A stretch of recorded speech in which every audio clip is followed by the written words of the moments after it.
Me dice. Buenas tardes, mi nombre es Rafael Bernabe, soy candidato al Senado por acumulación del movimiento Victoria Ciudadana. Agradezco muchísimo a todas las personas que se están conectando y que ya están conectadas. Como les he explicado en varias intervenciones anteriores, todos los jueves, todos los domingos a las 6 de la tarde voy a estar haciendo estos lives que espero que sean una especie de conversación con ustedes sobre problemas importantes que enfrenta Puerto Rico y cómo yo, como candidato del movimiento Victoria Ciudadana al Senado y el movimiento, pretendemos enfrentar estos problemas. Y para resolver los problemas, lo primero que hay que hacer es analizar el problema, entender el problema y la raíz del problema. Y hoy quiero hablar de una de las cuestiones fundamentales que más se debate en Puerto Rico, con razón, porque es una de las cuestiones más importantes, que es el problema de la deuda. Hablar un poco de este problema de la deuda y las alternativas que tenemos con respecto a este problema. Para eso voy a hacer una presentación aquí con la pizarra que tengo detrás de mí, que espero que la puedan ver más o menos bien. Sé que las condiciones en que estamos todos improvisando un poco a veces lo hace un poco difícil. Bueno, y voy a evidentemente a coger los elementos fundamentales, los elementos más sencillos para que podamos entender este problema. En Puerto Rico, como en cualquier país del mundo, existe, ¿verdad?, una esfera económica, la actividad económica, en la que están involucradas personas y empresas, eso lo sabemos todos. Y tenemos también un gobierno, un Estado, que se supone que provea ciertos servicios a la población, ¿verdad? Hoy en día, por ejemplo, con la emergencia del COVID-19, todos estamos exigiendo con muy buena razón que el gobierno asuma su responsabilidad para enfrentar esa crisis, con servicios de salud, con estadísticas que tiene que mantener, con pruebas que tiene que realizar, etc. Y para cumplir con todos esos servicios que el gobierno debe proveer a la población, el gobierno evidentemente tiene que recaudar fondos. Esto cuesta hacer todo esto. Y uno de los mecanismos para recaudar esos fondos, no el único, pero uno de los mecanismos son los impuestos. Los impuestos que pagan las personas, los impuestos que pagan las empresas, que se convierten en recaudos del gobierno, con los que el gobierno financia los servicios que tiene que proveer a la población. Aquí yo no estoy dejando de lado un hecho importante, ¿verdad? Que es que las personas que están involucradas en la economía están en situaciones muy desiguales. Hay personas con ingresos muy altos, personas con ingresos muy bajos, hay empresas muy ricas y poderosas, hay pequeñas empresas, pero por ahora estoy dejando ese aspecto de lado y simplemente estamos hablando de que de la economía y la actividad económica salen los impuestos que el gobierno recauda para poder proveer los servicios que el país necesita. Ahora bien, puede que por alguna razón, diversas razones, el gobierno necesite realizar actividades o financiar actividades para los cuales no es suficiente los impuestos que se recogen regularmente. Quizá el caso más evidente, el más conocido, no es el único tampoco, es cuando el gobierno quiere realizar obras importantes de infraestructura, ¿verdad? Construir una represa como se construyeron hace muchos años en Puerto Rico, construir una autopista, construir hospitales públicos, lo que sea que el gobierno necesite construir. Y para financiar eso, uno de los mecanismos que hay, evidentemente, es emitir deuda. Es decir, el gobierno coge dinero prestado y lo invierte para construir esa infraestructura. La suposición es que esa infraestructura va a contribuir al crecimiento económico, al desarrollo económico, entre otras cosas, que va a generar ingresos, que va a generar un aumento en los recaudos del gobierno, y el gobierno entonces va a poder proveer los servicios que tiene que proveer, pagar la deuda progresivamente, pagar la deuda que ha asumido y construir la infraestructura que el país necesita. Esta máquina, por así llamarla, funciona, como acabo de decir, en la medida que la economía de este país, en este caso Puerto Rico, está efectivamente generando más ingresos, está creciendo. Ahí ya vemos un posible problema, y es el hecho de que las economías de mercado, es un hecho que todo el mundo conoce, no es un hecho controvertible, recurrentemente atraviesan por crisis muy profundas, no solo en Puerto Rico, globalmente. En la década de 1870 en el siglo XIX, en la Gran Depresión de la década del 30, el siglo pasado, luego de la década del 70, también en el siglo pasado, después del 2008, grandes periodos de crisis en que estas economías dejan de crecer. Y ya nos vamos dando cuenta que cuando eso ocurre, muy probablemente van a ocurrir también no solo crisis económicas, sino también crisis de la deuda, porque los gobiernos, al haber reducido sus recaudos, van a tener problemas en pagar esas deudas que han contraído. Así que las crisis de la deuda han ocurrido periódicamente y recurrentemente en la historia de este sistema económico, no es algo nuevo ni es algo insólito. Pero además de eso, durante las últimas décadas a ese fenómeno se añade otro fenómeno muy importante, que es que como parte de las políticas neoliberales que todos hemos escuchado hablar, se ha seguido una política de reducir progresivamente y aceleradamente los impuestos, sobre todo que pagan las grandes empresas. En muchos países del mundo se van reduciendo estos impuestos. En el caso de Puerto Rico la situación es más interesante todavía, porque desde hace muchas décadas la política económica del gobierno para fomentar el crecimiento económico ha sido lo que todos conocemos, que es la política de exención contributiva. Es decir, de no cobrar o cobrar muy pocos impuestos a las empresas para que inviertan en Puerto Rico y generen supuestamente desarrollo económico. Eso implica un sacrificio para el gobierno porque está renunciando a los recaudos que podría obtener a través de las contribuciones de esta empresa. Pero la teoría es que eso va a generar crecimiento económico, eso va a generar un aumento en los ingresos de la economía, eso va a generar un aumento en los recaudos del gobierno y el gobierno por lo tanto podrá emitir la deuda que tenga que emitir, pagarla, proveer los servicios y, como dije, la máquina funciona más o menos bien. Sabemos entonces que esto depende efectivamente de que la economía crezca. Ahora, por razones que podemos discutir, pero es un hecho, la economía de Puerto Rico a partir del año 2006 más o menos dejó de crecer. Es decir, la política de exención contributiva que priva al gobierno de recursos que podría recaudar ya no genera crecimiento económico. ¿Qué quiere decir eso? Que ahora el gobierno se va a ver cada vez en una situación más difícil de cómo va a proveer los servicios que el país necesita, cómo va a construir la infraestructura que necesita. Puede enfrentar esto de varias maneras. Puede aumentar los impuestos a las personas, eso tiene un costo porque nosotros vamos a protestar porque nos aumenten los impuestos correctamente. Puede aumentar o reevaluar esa política de exención contributiva. El gobierno no ha estado dispuesto a reevaluar esa política de exención contributiva, se mantiene. O el gobierno puede reducir los servicios que la población necesita, empobreciendo por lo tanto a la población. O hay otra alternativa, que es que el gobierno puede tomar cada vez más dinero prestado. Y por eso vemos que el gobierno de Puerto Rico, la deuda del gobierno de Puerto Rico, a partir del 2006, va a ir aumentando a un paso muy acelerado. De ser una deuda relativamente manejable, como esa que yo dibujé ahí más o menos, pues se va convirtiendo en una deuda verdaderamente, ¿verdad?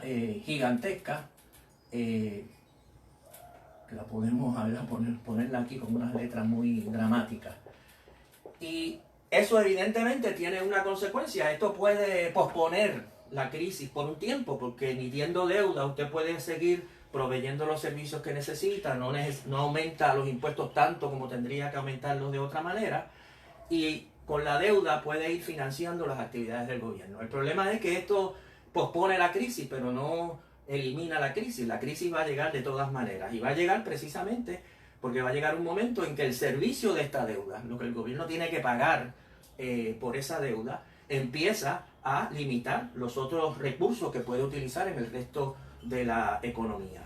Ese crecimiento de la deuda la va a hacer en un momento dado insostenible. El gobierno simplemente no va a poder pagarla.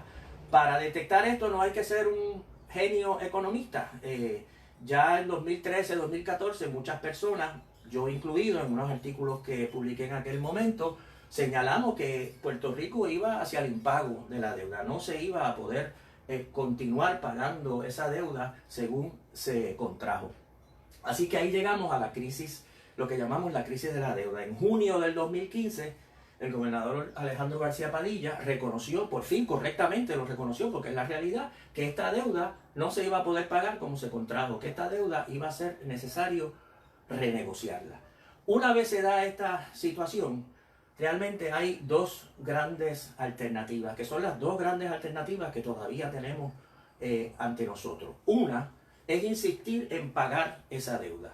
La única manera de pagar esa deuda, en Puerto Rico es 73 tantos mil millones de dólares, la única manera de pagar esa deuda es empobreciendo los servicios que el país necesita, reduciendo las pensiones, despidiendo empleados públicos, aumentando los impuestos que pagan las personas, por ejemplo, el IBU que todos pagamos. Ejemplo de lo que he dicho, ¿verdad? Como dije, es el IBU. La ley 7, por ejemplo, se basó en esa concepción. Vamos a despedir 20.000, 30.000 empleados públicos para reducir los gastos del gobierno y poder seguir pagando la deuda.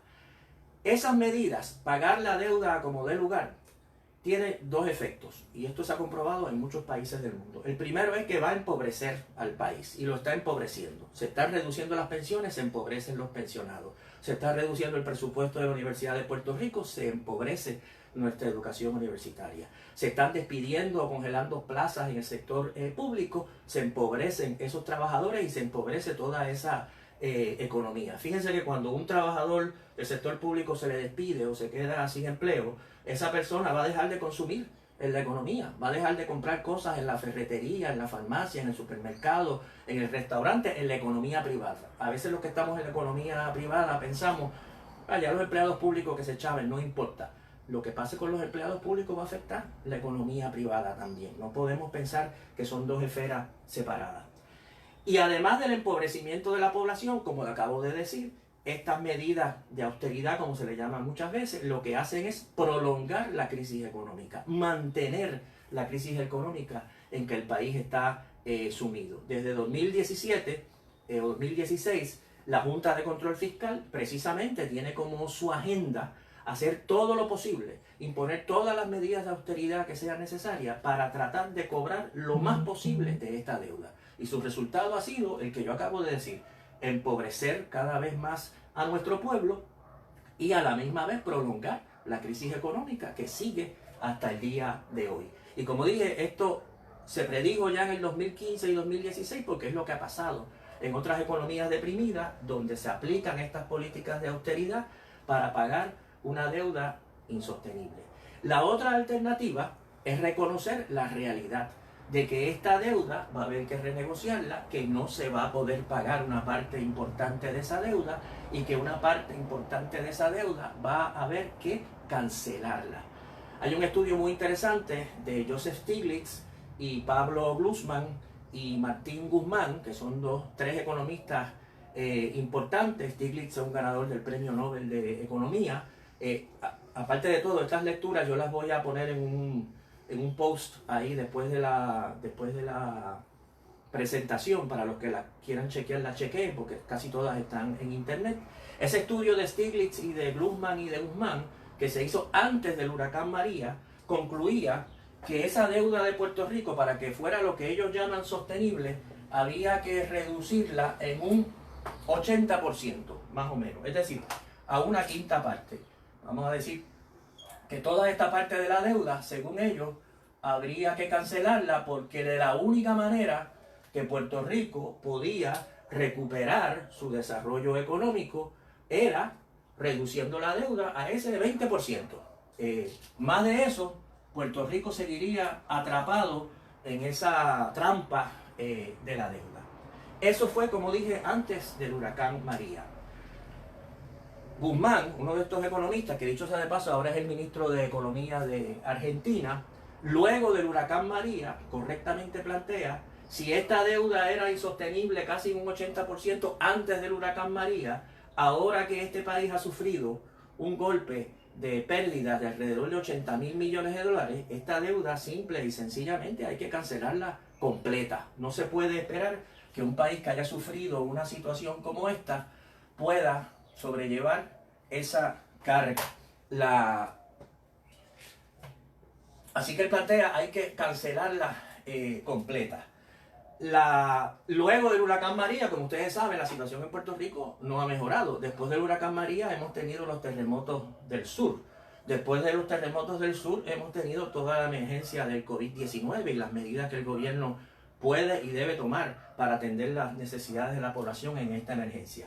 Así que si las condiciones antes de María planteaban que buena parte de esa deuda es insostenible, después de María, después de los terremotos y después del COVID-19 no puede haber ninguna duda de que esa deuda es insostenible y hay que cancelarla. Como dije, la alternativa a eso es que Puerto Rico esté condenado por décadas al empobrecimiento y al estancamiento económico. El que diga podemos pagar la deuda y desarrollar nuestra economía, podemos pagar la deuda y tener los servicios que necesitamos, es falso, es simplemente falso. Tenemos que escoger, o vamos por el camino de cancelar esa deuda o vamos por el camino de pagarla a costa del bienestar del país. Hay dos doctrinas legales sobre este tema que son importantes recordar. Una es la del cambio de situación. Cuando un deudor, en este caso el gobierno de Puerto Rico, su situación cambia radicalmente por condiciones que están fuera de su voluntad, entonces tiene un argumento sólido para plantear la cancelación de una deuda que contrajo antes de ese cambio que está fuera de su control. Si algo es evidente es que el pueblo de Puerto Rico, con María, con los terremotos y con el COVID-19, ha estado fuertemente afectado por situaciones que están fuera de su control y que cambian profundamente su situación. Y el otro es la doctrina del estado de necesidad, que un estado, un gobierno tiene que proveer ciertas cosas a su población, tiene que proveer salud, educación, seguridad, pensiones, toda una serie de elementos que tiene que proveer. Si para pagar una deuda el gobierno tendría que dejar de proveer eso que tiene que proveer, entonces también hay un argumento muy sólido para cancelar esa deuda en parte o totalmente. Así que el gobierno de Puerto Rico tiene los argumentos para declarar una moratoria al pago de esa deuda y para exigir que se cancele. Falta la voluntad para hacerlo. Ahora, concluyo con decir dos o tres cosas sobre temas que yo sé que se levantan cuando se habla de la deuda. Una de ellas es la idea de que todas las deudas se pagan, de que todas las deudas hay que pagarlas. Para ver lo falso que resulta esto, nada más hay que recordar que existe algo que se llama la ley de quiebras. La ley de quiebras existe porque en una economía de mercado es algo normal, es algo cotidiano, que haya tanto personas como empresas que como producto del funcionamiento de la economía se encuentran en una situación en la que no pueden pagar sus deudas. Recientemente ustedes tienen que haber visto en la prensa el anuncio de que la empresa Penny's, que todo el mundo, ¿verdad?, conocemos, se ha declarado en bancarrota, se ha acogido al capítulo 11. ¿Qué quiere decir eso? Que Penny's está reconociendo y va al tribunal y le dice al juez: señor juez, nosotros no podemos pagar nuestras obligaciones, no podemos pagar nuestras deudas. Y eso implica que una parte considerable de las deudas de Penny's no se van a pagar, no se van a pagar. Y de la misma manera es perfectamente legítimo que un gobierno que representa o debiera representar los intereses de un país también pueda en un momento dado plantear: esa deuda no se va a poder pagar porque tenemos unos deberes que van por encima del pago de la deuda. Y esa ley de quiebras tiene otro elemento que es bien interesante. Yo les invito a los que les gusten estas cuestiones legales que la lean, porque la ley de quiebras tiene como fundamento la protección del deudor. Porque la ley de quiebra lo que dice es que una persona que tiene unas deudas que no puede pagar, no se puede pretender que viva el resto de su vida pagando esa deuda que nunca va a poder pagar, que se convierte en una especie de esclavo a la deuda, esclavo del banco o esclavo de su acreedor, trabajando para él hasta el día que se muera. No, lo que la ley de quiebra plantea es que la persona tiene derecho a lo que llaman en la legislación en inglés un fresh start, un nuevo comienzo. Usted tiene que poder borrar unas deudas que son impagables para tener un nuevo comienzo en su vida económica y su vida financiera. Y de la misma manera los pueblos, los países, Puerto Rico necesita precisamente un fresh start, necesita un nuevo comienzo y liberarse de esta terrible lápida que pesa sobre nosotros y que no nos va a poder permitir desarrollarnos social y económicamente mientras esa lápida esté ahí. Lo último que señalo es que estoy seguro que muchos de ustedes dirán: pero con eliminar la deuda no se arregla el problema de Puerto Rico. Y los que digan eso tienen absolutamente toda la razón. Eliminar la deuda, cancelar la deuda, dicho sea de paso, es importante también auditar la deuda, es parte del proceso de poder cancelar la deuda, porque en la medida que determinamos que parte de ella es ilegal o inconstitucional o corrupta, facilita el proceso de cancelar esa deuda. Pero decía que evidentemente no basta para el futuro de Puerto Rico que logremos, mañana podríamos borrar esta deuda, liberarnos de esta carga, pero todavía vamos a necesitar varias cosas. vamos a necesitar primero una estrategia económica que permita que nuestra economía pueda proveer para satisfacer las necesidades de nuestro pueblo, que no es lo que ocurre en la actualidad. Parte importante de eso es que muchas de las ganancias que generan estas empresas en la actualidad, en vez de quedarse en Puerto Rico, como ustedes saben, se van fuera de Puerto Rico, se fugan esas ganancias. Nosotros tenemos que lograr de alguna manera que parte de esas ganancias, una parte considerable, se reinviertan en la economía de Puerto Rico. Mientras nuestra economía se esté desangrando constantemente, pues evidentemente no va a proveer como nunca ha provisto durante el siglo XX para las necesidades de nuestro pueblo. Así que necesitamos una nueva estrategia económica. Necesitamos también que el ingreso que genera la economía se distribuya mucho más igualitariamente, no tan desigualmente como se distribuye en la actualidad. Y necesitamos también mejorar los servicios públicos, porque de nada sirve que usted pueda financiar los servicios públicos y entonces los servicios públicos estén estructurados de una manera ineficiente, de una manera que malgasta recursos, de una manera corrupta. Muchos elementos, ¿verdad?, que todos conocemos en nuestros servicios públicos en la actualidad. Así que tenemos que cancelar la deuda, no hay duda. Necesitamos una nueva política económica para que el país pueda producir lo que necesita. Necesitamos redistribuir la riqueza, por eso tenemos que aumentar el salario mínimo, por eso tenemos que garantizar las pensiones, por eso tenemos que proveer a la gente trabajadora los beneficios a que tienen derecho. Y necesitamos transformar el servicio público, no privatizarlo, transformarlo de una manera democrática y participativa.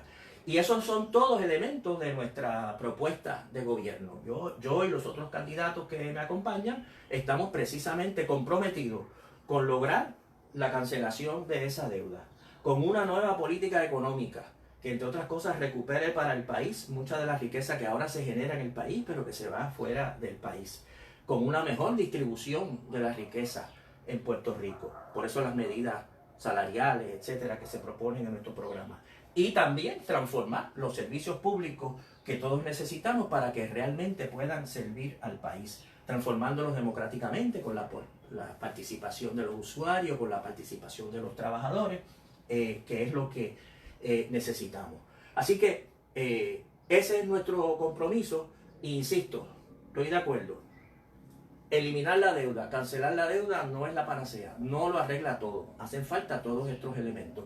Pero si no cancelamos la deuda, ninguna de estas otras cosas realmente va a ser posible o va a ser mucho más difícil.